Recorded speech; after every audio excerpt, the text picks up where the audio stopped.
grande abraço para você que escolheu a Band Mais para se manter muito bem informado neste sábado. E olha, está chegando o final do ano, nós resolvemos fazer um favor para você e para a gente também. Nosso convidado de hoje é Rosane Pasco Antônio. Ela é simplesmente consultora de imagem e proprietária do Acervo Cápsula. Consultora de imagem para que todo mundo possa ficar bonito no final de ano. Rosane, muito obrigado por ter aceito o nosso convite. Imagina, eu que agradeço a oportunidade de estar aqui conversando com vocês. Espero que a conversa seja proveitosa para todo mundo. E aqui comigo na condução do programa, a jornalista Ingrid Lopes. Bom dia, Didi. Bom dia, Edson. Bom dia, Rô. Obrigada por ter vindo. A gente vai aproveitar bastante, né? Você acha que você vai ficar mais bonita ou não? Vou, claro, com a ajuda dela, claro. Então pode fazer a primeira pergunta. Então vamos falar das cores? A gente já estava falando sobre isso.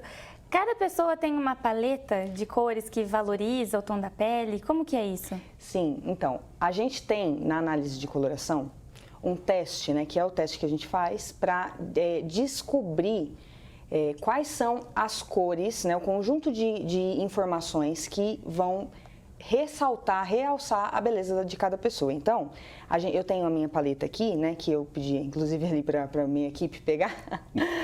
Eu sou uma paleta de outono escuro, né? Cada pessoa tem uma paleta e a gente divide esse conjunto em 12, né?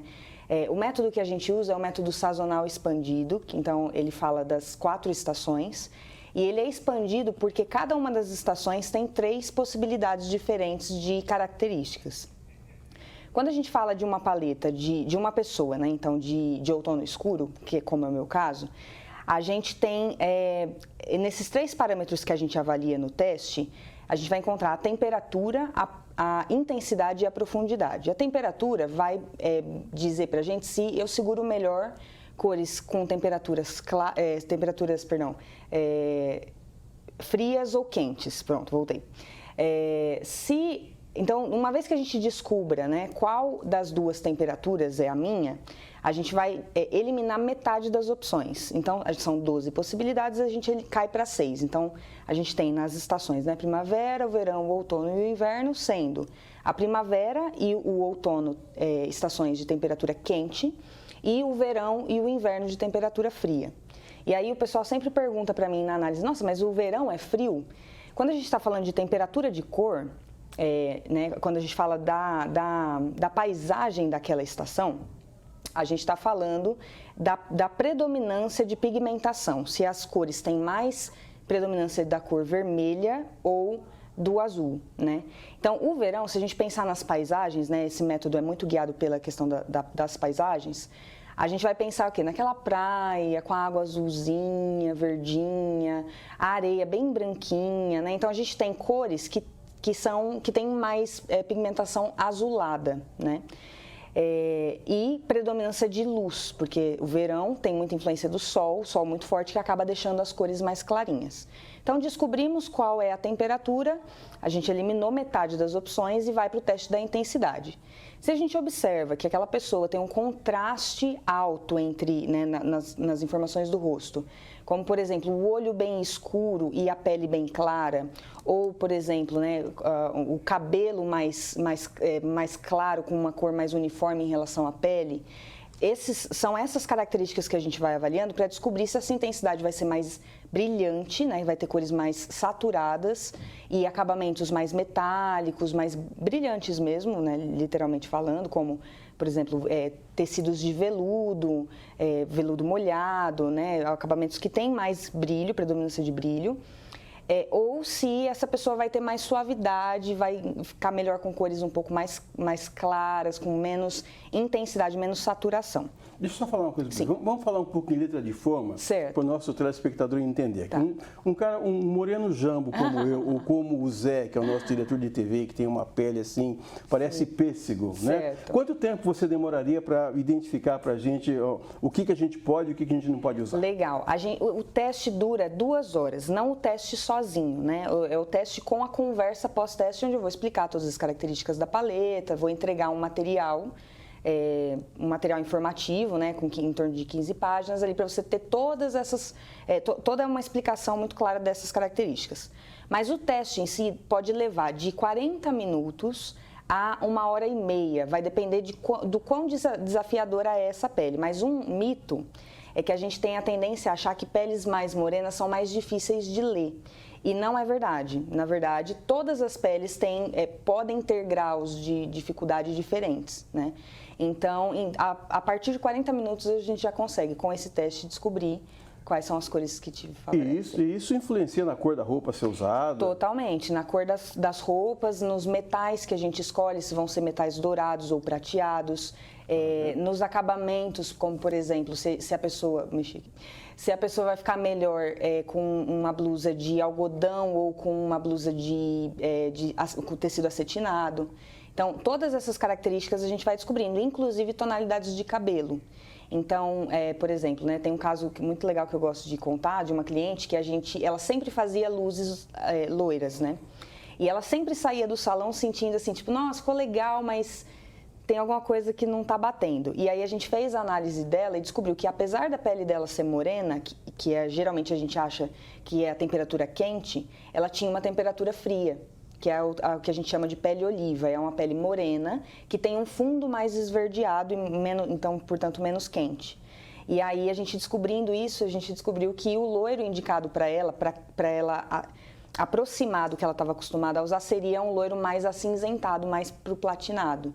E aí, quando ela fez de novo, né, a coloração no cabelo, que eu encontrei com ela, era outra pessoa, assim, principalmente o cabelo, né, que fica muito em volta do rosto. Isso é coisa para vocês mulheres, porque o homem tem uma camisa só, uma bermuda só e bate aquilo o ano inteiro. Não, mas dá pra ver, até com o homem, a cor que fica melhor, né? A gente não é especialista nisso, mas identifica que a pessoa fica bem com determinada cor, né? E aí, para armários masculinos é muito legal, porque o teste né, demora o mesmo tempo e tem a gente avalia os mesmos parâmetros, mas é legal que isso vai fazer, tanto para homens quanto para mulheres, vai fazer com que realmente você não erre mais na tomada de decisão na hora de comprar. Então, você sabendo, por exemplo, que você segura melhor cores claras, você já vai saber que muito provavelmente você não vai ter preto na cartela. E aí, não tendo preto na cartela, você vai evitar o impacto negativo que às vezes uma camiseta preta dá, que é aquela cara que a gente fica a sensação de cansaço, né? Então, às vezes a pessoa olha pra gente e fala assim, nossa, você dormiu direito essa noite? Aconteceu alguma coisa? E, na verdade, é só a influência negativa da cor que está próxima ao rosto, em relação à luz. Então. Sobre o cabelo que você comentou, eu já mexi muito no meu cabelo, né? Agora eu sosseguei, porque eu gosto do meu cabelo natural, mas todas as vezes que eu mexi, eu errei, que eu mexi na cor. Acho que eu estava precisando passar por um teste de cores, né? Porque não foi legal. E a tintura, né, em relação a mexer no cabelo, ela tem um efeito muito potente.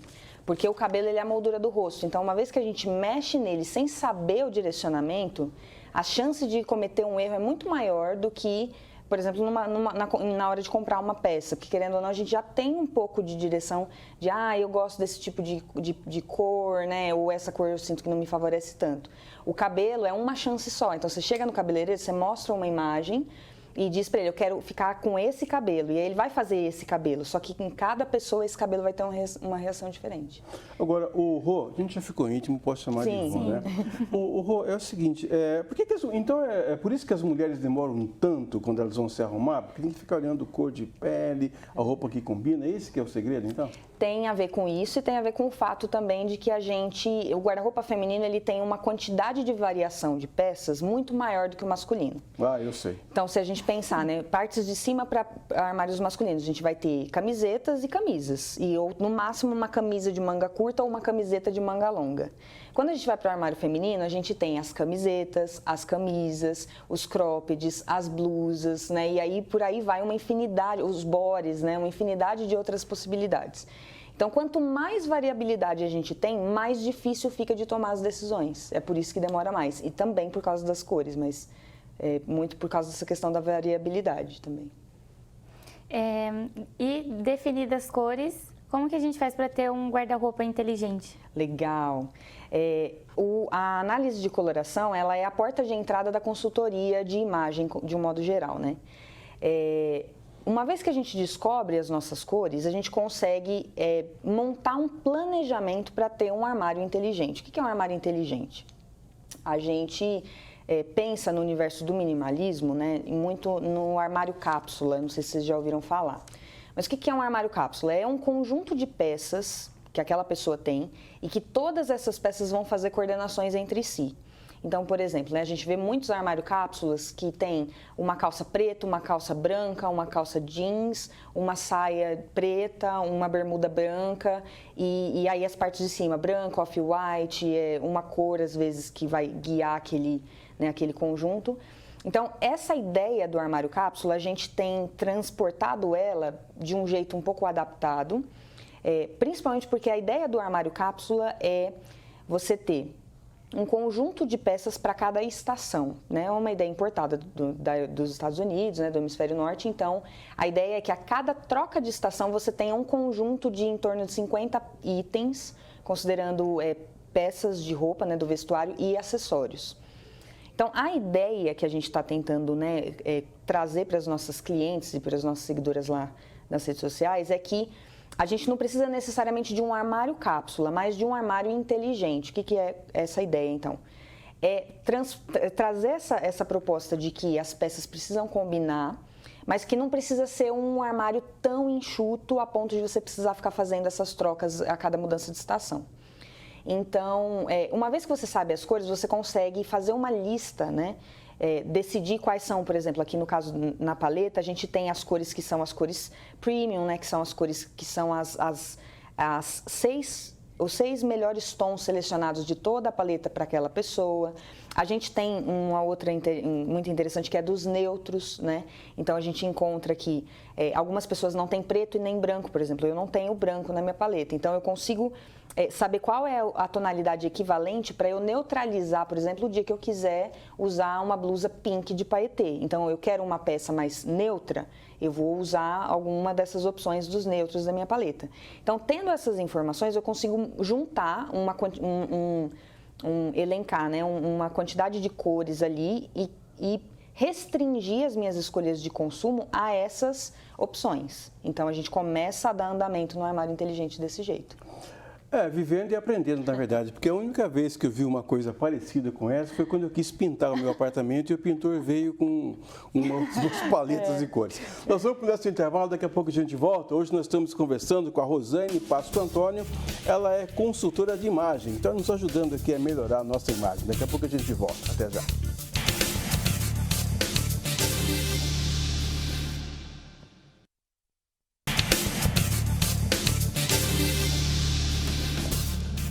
Voltamos com o segundo bloco do nosso Band Entrevista de hoje, conversando com Rosane Pasco Antônio. Ela é consultora de imagem.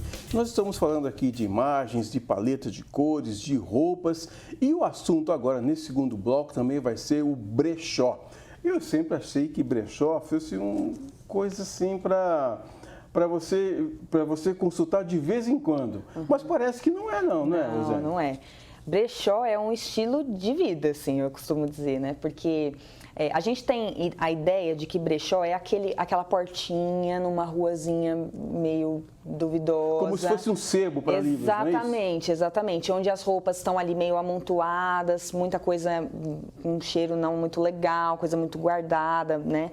E de uns anos para cá, a gente vem vendo uma projeção muito grande do que a gente chama de brechós de curadoria, que são basicamente os brechós que têm a mesma proposta de peças usadas, que fazem uma seleção mais criteriosa desses itens. Então, por exemplo, quando você vai num brechó desse mais à moda antiga, né, o old school, a gente chega lá, então você vai desapegar lá, você chega lá, leva um saco de roupa e a pessoa fala assim, dou R$15 nesse saco. E aí ela vai vender essas peças por quanto? Vai vender por 5, 10, 15 reais. Quando a gente chega nos brechós de curadoria, esses brechós de curadoria costumam garimpar suas peças, seus produtos, nesses brechós mais old school. Então, são bazares de igrejas, são, né, de entidades filantrópicas, são esses brechós mesmo com a portinha, né, que a gente costuma ter um pouco de medo de entrar. Então, eles garimpam nesses lugares, pegam as peças a esses preços, mas encontram coisas que têm potencial para o seu conjunto né, para o seu grupo, ali, para o seu público-alvo, e fazem todo um processo de higienização das peças, de conserto de itens que às vezes estão ali faltando algum botão, alguma costura aberta, tal. Então, o que a gente faz, né, o brechó de curadoria, ele recupera esses itens para trazer com uma qualidade não só do produto, né? Porque o produto a gente vai depender da qualidade do que encontrar, mas também vai com um olhar mais criterioso, mas da experiência de compra.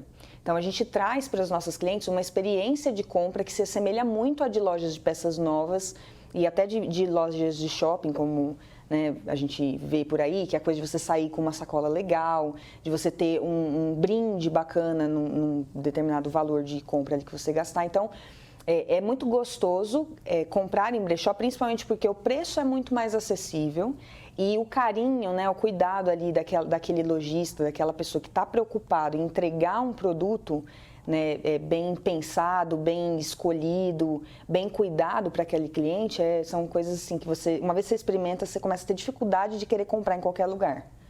E você começou a trabalhar com isso como? Como você foi parar nesse mundo de brechó e garimpar? Então, é engraçado porque assim, eu nunca tinha comprado em brechó, né? Porque tem muitas pessoas que vão para essa coisa dos brechós de curadoria, elas já têm um histórico de comprar peças baratinhas nesses brechós da portinha, né?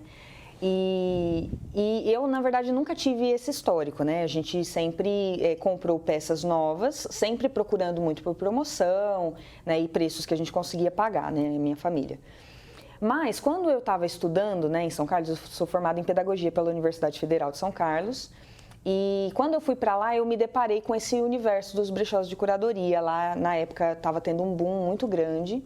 E aí eu conheci, me apaixonei, exatamente isso, vira um estilo de vida. E eu contei para uma amiga minha que na época estava querendo comprar umas peças, estava meio sem dinheiro e, né, e tudo que é novo é sempre mais caro, né, por questões lógicas, né, se é usado a gente consegue ajustar um pouco o valor. Então eu falei para ela, vamos lá, eu vou te levar num evento de um dos brechós que eu costumo comprar, que é o meu favorito na época. Hoje ele não existe mais, mas o nome dele era Paletá, né? Até porque a dona desse brechó, que é uma das minhas inspirações para chegar onde eu cheguei hoje, ela era também consultora de imagem, ela fazia exatamente esse trabalho que a gente faz hoje. Depois o brechó, ela acabou optando por focar mais na consultoria e deixou o brechó de lado, mas na época era esse o brechó. E aí eu levei essa amiga lá e ela ficou muito encantada porque o brechó era na garagem da moça e era um ambiente muito gostoso e estava cheio de cliente e tal. E ela viu uma oportunidade. Ela falou, nossa, as pessoas compram, né? Então vamos fazer um? E aí eu fiquei meio assim, ai... Mas não é assim, né? Não é porque a outra pessoa consegue que a gente vai conseguir, o medo, a insegurança e tal. E aí ela falou, não, vamos fazer, a gente vai dar certo, vamos juntar umas coisas aqui, vamos comprar uma arara e tal. E aí, em uma semana, a gente abriu o que na época chamava o roupa de garagem. Em uma semana, né? Então a gente teve uma semana para conseguir as peças, para comprar os materiais, né? Todo o aparato para a gente poder colocar o brechó na garagem dessa minha amiga. E aí a gente divulgou para todo mundo, ela divulgou para as amigas da faculdade, e aí a gente estava achando, né? Eu tenho uma personalidade um pouco mais pessimista, vamos dizer assim, né? Então eu falava assim, não sei se isso vai dar certo tão de cara, né?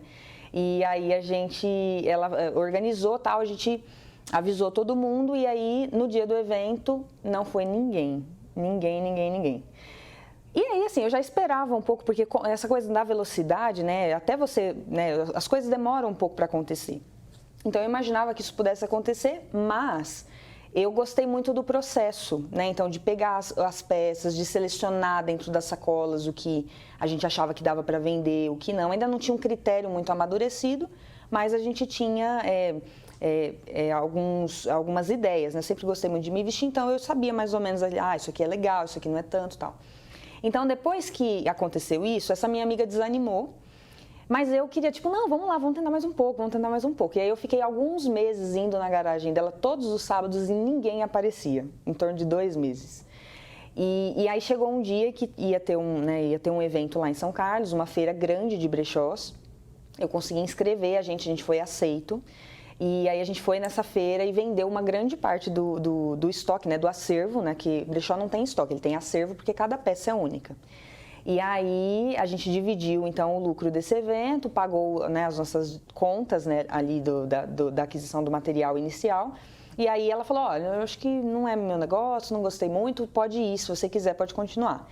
E aí eu fui seguindo com o roupa de garagem na época, só que era isso. Como eu tinha começado muito no susto, não tinha um critério muito claro do que é que eu estava fazendo, eu comecei a me perder muito. Mas em paralelo, eu tinha um outro Instagram onde eu trabalhava um pouco essa questão do armário cápsula, né, de ter itens de ter menos itens no armário. E aí eu não gosto muito de trabalhar sozinha, nessa situação eu percebi. Fiquei alguns meses, deu quase um ano sozinha trabalhando, e aí depois muito cansada, já quase no limite, eu chamei a minha sócia hoje, a Natália. Ela mora em São Paulo, por isso inclusive que ela não pôde estar, mas chamei ela para trabalhar comigo. E aí a gente foi seguindo, ela na parte das mídias digitais, né, ali pensando em produção de conteúdo, e eu trabalhando com a parte mais da seleção das peças, essa coisa mais do gerenciamento do acervo. Só que chegou um dia que eu já não tinha mais condição, porque as peças eu escolhia as peças assim, essa é bonita, essa é bonita, essa é bonita, e elas não tinham coesão. Então eu não conseguia montar looks, eu não conseguia aparecer lá nos stories do Instagram para mostrar, né, as combinações, e aí então eu travava nessa hora e eu não conseguia vender, eu não conseguia mostrar o produto. E aí numa reunião eu falei para ela, falei assim, eu não aguento mais, eu não consigo mais, isso a gente já estava para fazer 2 anos de história, né, do brechó, e ainda patinando muito, e eu falei, olha, não vai dar, eu não aguento mais, as roupas estão tomando conta do meu apartamento, eu morava num apartamento de 39 metros quadrados, então assim, estava virando caos, e eu falei, eu vou desistir. Aí ela falou assim, não amiga, por que a gente não faz então um acervo cápsula? Porque é por causa da ideia do acervo, né, que a gente não tem estoque, é acervo, e a ideia de cápsula do armário.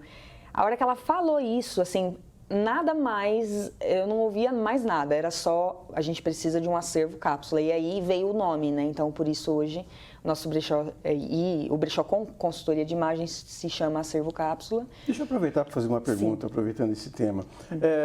Eu tenho um amigo que ele não diz assim, eu sou um cara desempregado, ele não fala isso, ele fala, eu sou um profissional disponível no mercado. Legal. Bonito, né?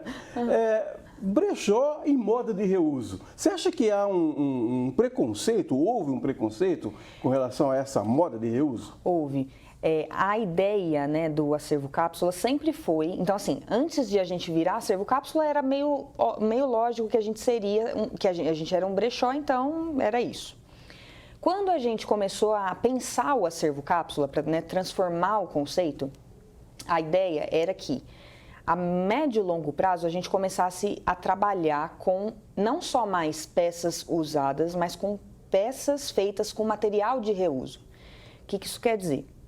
A gente não vai mais só selecionar itens que outras pessoas já usaram, a gente vai, e é um plano que está bem em andamento, já bem encaminhado, a gente vai começar a confeccionar algumas peças, num primeiro momento talvez até sob medida, com tecidos de sobras de confecções maiores.